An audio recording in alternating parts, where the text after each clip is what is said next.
ಎರಡು ಕ್ಷೇತ್ರಗಳ ಡೀಟೇಲ್ ಬಗ್ಗೆ ಆ ಗ್ರೌಂಡ್ ರಿಪೋರ್ಟ್ನ ಬಗ್ಗೆ ನಾನು ಮಾತನಾಡ್ತಾ ಇದ್ದೆ ನಮ್ಮ ರಿಪೋರ್ಟರ್ಸ್ ಜೊತೆಗೆ. ಗ್ಯಾರಂಟಿ ಯಾಕಂತಂದರೆ ಕಾಂಗ್ರೆಸ್ನ ಕೈಯಲ್ಲಿರುವಂಥ ಪ್ರಬಲ ಅಸ್ತ್ರ.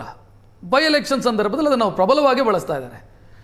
ಬಿ ಜೆ ಪಿಗೆ ಕೊಡೋದಕ್ಕೆ ಏನೂ ಇಲ್ಲ, ಅದಕ್ಕೆ ಆಲ್ಟರ್ನೇಟಿವ್ ಆಗಿ ಜನರಲ್ ಎಲೆಕ್ಷನ್ ಅಂತಂದರೆ ನಾವೇನಾದರೂ ಕೊಡ್ತೀವಿ ಅಂತ ಹೇಳ್ಬೋದು. ಇಲ್ಲಿ ಏನೂ ಇಲ್ಲ, ಅನೌನ್ಸ್ ಮಾಡೋದಕ್ಕೂ ಏನೂ ಇಲ್ಲ. ಹೆಂಗಿದೆ ಕಾಂಗ್ರೆಸ್ಗೆ ಅದರ ಎಫೆಕ್ಟ್, ಬಿ ಜೆ ಪಿಗೆ ಅದರ ಎಫೆಕ್ಟ್ ಯಾವ ರೀತಿ ತರ್ತಾ ಇದೆ ಬಾಗಲಕೋಟೆಯಲ್ಲಿ? ರಕ್ಷತ್, ಮಾರ್ತೇಶ್ ಅದನ್ನು ಹೇಳಿದೆ, ನಾನು ಒಪ್ಕೊಳ್ತೇನೆ. ಯಾಕೆಂದರೆ ಗ್ಯಾರಂಟಿಗಳ ಬಗ್ಗೆ ಎಲ್ಲರೂ ಕೂಡ ಅಭಿಪ್ರಾಯ ಇದ್ದೇ ಇದೆ. ನೀವು ಬಿ ಜೆ ಪಿಯವರು ಪ್ರತಿದಿನ ಮಾಧ್ಯಮಗಳ ಮುಂದೆ ಬಂದು ಸರ್ಕಾರ ಬೊಕ್ಕಸದಲ್ಲಿ ಹಣ ಇಲ್ಲ, ಖಾಲಿ ಆಗಿದೆ, ಪಾಪರ್ ಆಗಿದೆ ಅಂತ ಅಶೋಕ್ ಅವರು ಪ್ರತಿದಿನ ಹೇಳ್ತಾ ಇರ್ತಾರೆ. ಬಟ್ ಗ್ಯಾರಂಟಿ ಕೊಡಬೇಡಿ ಅಂತ ಎಲ್ಲರೂ ಹೇಳ್ತಾರಾ? ಜನಗಳಿಗೆ ಭಾಳ ಹತ್ತಿರವಾಗಿರುವಂಥ ವಿಚಾರ ಯಾವುದು? ನಿಮ್ಗೆ ಯಾರಾದರೂ ಕೊಡ್ತಾರೆ ಅಂತ ಹೇಳಿದಾಗ ಚುನಾವಣೆ ನಡೆಯೋದೇ ಕೆಲವೊಂದಿಷ್ಟು ರಾತ್ರಿಗೆ ಏನೇನೋ ಆಫರ್ ಮಾಡ್ತಾರೆ, ಅದೇನು ಮಾಡ್ತಾರೆ. ಈ ಒಂದು ಕತ್ತಲ ಜಗತ್ತಲ್ಲಿಯೂ ಕೂಡ ರಾತ್ರಿ ಚುನಾವಣೆಗಳು ನಡೀತವೆ. ಆದರೆ ಗ್ಯಾರಂಟಿ ವಿಷಯ ಏನು ಅಂತ ಇದು ಬಹಿರಂಗವಾಗಿ ಕೊಟ್ಟಿದ್ದಾರೆ. ಇದೇನು ಕದ್ದು ಮುಚ್ಚಿ ಕೊಡ್ತಾ ಇಲ್ಲ, ಓಪನ್ ಆಗಿ ಕೊಟ್ಟಿದ್ದಾರೆ. ಇದನ್ನು 5 ಗ್ಯಾರಂಟಿ ಕೊಟ್ಟಿದ್ದೀವಿ, 5 ಗ್ಯಾರಂಟಿ. ಸಿದ್ದರಾಮಯ್ಯ ಅವರು ಹೇಳಿದ್ರು ಮೊನ್ನೆ, ಅಭಿವೃದ್ಧಿ ಅಂದರೆ ಕೇವಲ ರಸ್ತೆ, ಆಸ್ಪತ್ರೆ, ನೀರು ಅಷ್ಟೇ ಅಲ್ಲ, ಆರ್ಥಿಕವಾಗಿ ನಿಮ್ಮನ್ನು ಸಬಲ ಮಾಡೋದು. ಹಾಗಾಗಿ ನಾವು ಗ್ಯಾರಂಟಿ ಕೊಟ್ಟಿದ್ದೀವಿ ಅಂತ. ಅಂದರೆ ಜನರಿಗೆ ನೀವು ಯಾರಾದರೂ ಒಬ್ಬರಿಗೆ ಸಹಾಯ ಮಾಡಿದಾಗ ಅದರಿಂದ ಅವ್ರಿಗೂ ಏನು ಅನುಕೂಲ ಆಗಿರ್ತದೆ. ಹಾಗಾಗಿ ಅದನ್ನು ಯಾವತ್ತೂ ಮರೆಯಲ್ಲ. ತಾವು ಹೇಳಿದಂತೆ ಬಾಗಲಕೋಟೆ ಹೋದಾಗ ಗ್ಯಾರಂಟಿ ಕೊಟ್ಟಿದ್ದಾರೆ ರೀ ಸಿದ್ದರಾಮಯ್ಯ ಅವರು, 2,000 ರೂಪಾಯಿ ಕೊಡ್ತಾರೆ. ಸೊ ಬಿ ಜೆ ಪಿ ವಿರೋಧ ಮಾಡ್ತಾ ಇದೆ. ಯಾವ ಆ್ಯಂಗಲ್ ವಿರೋಧ ಮಾಡ್ತಾ ಇದೆ?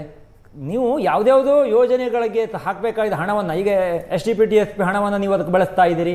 ಗ್ಯಾರಂಟಿಯಿಂದಾಗಿ ಅಭಿವೃದ್ಧಿಗಳಾಗ್ತಾ ಇಲ್ಲ ಹೇಳೋದನ್ನು ಟೀಕೆ ಮಾಡ್ತದೆ ಹೊರತಾಗಿ ಗ್ಯಾರಂಟಿಯನ್ನೇ ಟೀಕೆ ಮಾಡ್ತಾ ಇಲ್ಲ. ನೀವು ಗ್ಯಾರಂಟಿಯನ್ನು ಕೊಡಬೇಕು ಅಂತ ಹೇಳುತ್ತೆ. ಜೊತೆಗೆ ಕರ್ನಾಟಕದಲ್ಲಿ ನೀವು ಏನು ಗ್ಯಾರಂಟಿ ಯೋಜನೆ ಅಂತಂದರು, ನಂತರ ನಡೆದಂಥ ಅನೇಕ ರಾಜ್ಯಗಳಲ್ಲಿ BJP ಪರೋಕ್ಷವಾಗಿಯೂ ಕೂಡ ತಂದಿದೆ. 10,000 ರೂಪಾಯಿ ಬಿಹಾರದಲ್ಲಿ ಹಾಕಿದರು. ಸೊ ಹಾಗಾಗಿ ಗ್ಯಾರಂಟಿಯ ಬಗ್ಗೆ ಒಂದು ಡೆಫಿನೆಟ್ಲಿ ಅನುಕಂಪ ಇದೆ. ಆದರೆ ಮಿಡ್ಲಲ್ಲಿ ಸ್ವಲ್ಪ ಕಟ್ಟಾಗಿತ್ತು. ಅದು ಸದ್ಯ ಕಳೆದ ಅಧಿವೇಶನ ಸಂದರ್ಭದಲ್ಲಿ ಸಾಕಷ್ಟು ಚರ್ಚೆ ಆಯಿತು. 2 ತಿಂಗಳು ಹಣ ಕೊಟ್ಟಿಲ್ಲ, ಲಕ್ಷ್ಮೀ ಹೆಬ್ಬಾಳ್ಕರ್ ಫಸ್ಟ್ ತಪ್ಪುತ್ರವನ್ನು ಕೊಟ್ಟರು, ನಂತರದಲ್ಲಿ ಸರಿ ಮಾಡಿಕೊಂಡ್ರು, ಮತ್ತೆ ಹಾಕ್ತೀವಿ ಅಂದರು. ಅದನ್ನು ಜನರಿಗೆ ತಲುಪಿಸುವಲ್ಲಿ BJP ಸ್ವಲ್ಪ ಸಫಲ ಆಗ್ತಾ ಇದೆ. ಸುಮ್ಮನೆ ಗ್ಯಾರಂಟಿ ಅನ್ನೋದು ಮೇಜರ್ ಫ್ಯಾಕ್ಟರ್. ಮತ್ತೊಂದು ಕಡೆಯಿಂದ ನಿಮ್ಮ ಜೇಬನ್ನು ಬೇರೆ ಬೇರೆ ದರವನ್ನು ಹೆಚ್ಚಳ ಮಾಡೋದ್ರಲ್ಲಿ ನಿಮ್ಮನ್ನು ತೆಗಿತಾ ಇದ್ದಾರೆ ಅಂತ. ಸುರೇಶ್, ನನಗೆ ದಾವಣಗೆರೆಯದ್ದು ಒಂದು ಕುತೂಹಲ ಇರೋದು. ಈಗ ಸಮರ್ಥ ಪ್ರಚಾರ ಮಾಡ್ತಾರೆ, ಅಭಿವೃದ್ಧಿ ಮಾಡ್ತೀನಿ, ಇನ್ನಷ್ಟು ಅದನ್ನು ಹೇಳಿ ಯಾವ ರೀತಿ ಕನ್ವಿನ್ಸ್ ಮಾಡ್ತಾರೆ ವೋಟರ್ಸ್ ಅನ್ನುವಂಥ ಪ್ರಶ್ನೆ. ಯಾಕಂತಂದ್ರೆ ಅವ್ರ ತಾತನೇ 4-5 ಬಾರಿ MLA ಆಗಿರುವಂಥ ಕಾನ್ಸ್ಟಿಟ್ಯೂನ್ಸಿ ಅದು. ಅಭಿವೃದ್ಧಿ ಮಾಡ್ತೀನಿ ಅಂತಂದ್ರೆ ಅಭಿವೃದ್ಧಿ ಆಗಿಲ್ಲ ಅಂತ ಅರ್ಥ ಆಗುತ್ತೆ. ಹೆಂಗೆ ಪ್ರಚಾರ ಮಾಡ್ತಿದ್ದಾರೆ ಅಂತ? Very simple. ಅಧಿಕಾರ ಸರ್ಕಾರ ಇಲ್ಲಿ ವಿಧಾನಸೌಧದಲ್ಲಿ ಕಾಂಗ್ರೆಸ್ ಸರ್ಕಾರ ಇದೆ. ಅದೇ ಅಭ್ಯರ್ಥಿ ಅಲ್ಲಿ ಆಯ್ಕೆ ಆದರೆ ನಿಮ್ಮ ಬೇಕು ಬೇಡಗಳನ್ನು ನೋಡ್ಕೊಳ್ಳೋದಕ್ಕೆ ನಾವಿರ್ತೀವಿ.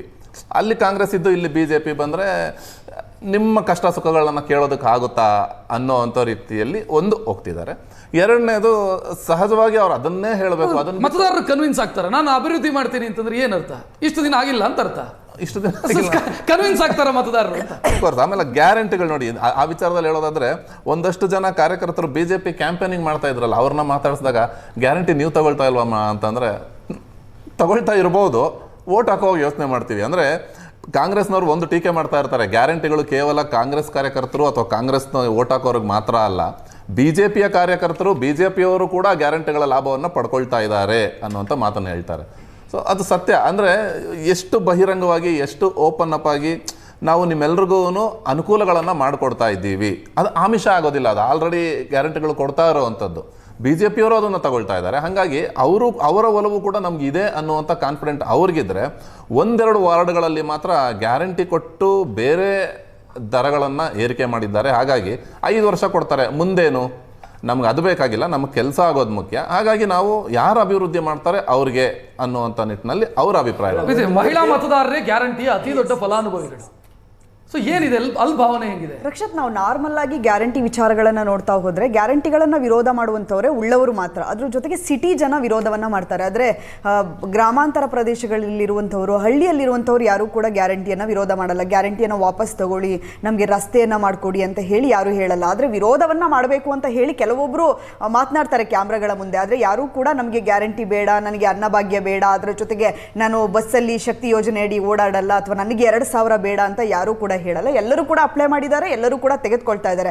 ಅದು ಕೂಡ ಅವರಲ್ಲಿ ಇದೆ. ಗ್ಯಾರಂಟಿಗಳನ್ನು ಕೊಡ್ತಾ ಇದ್ದಾರೆ ಅನ್ನುವಂಥದ್ದನ್ನು ಕೂಡ ಸಾಕಷ್ಟು ಜನ, ಅಂದರೆ ನಾನು ಕ್ಯಾಮ್ರಾ ಇಲ್ಲದೆಯೂ ಕೂಡ ಸಾಕಷ್ಟು ಜನರನ್ನ ಮಾತನಾಡಿಸಿದ್ದೀನಿ.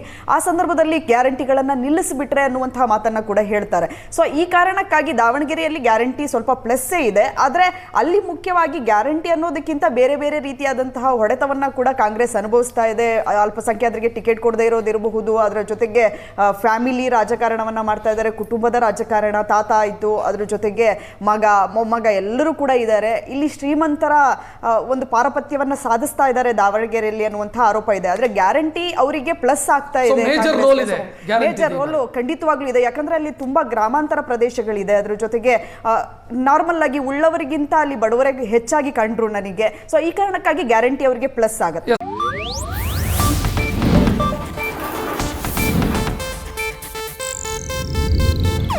ಇದು ಏಷ್ಯಾನೆಟ್ ನ್ಯೂಸ್ ನೆಟ್ವರ್ಕ್ ಪ್ರಸ್ತುತಿ.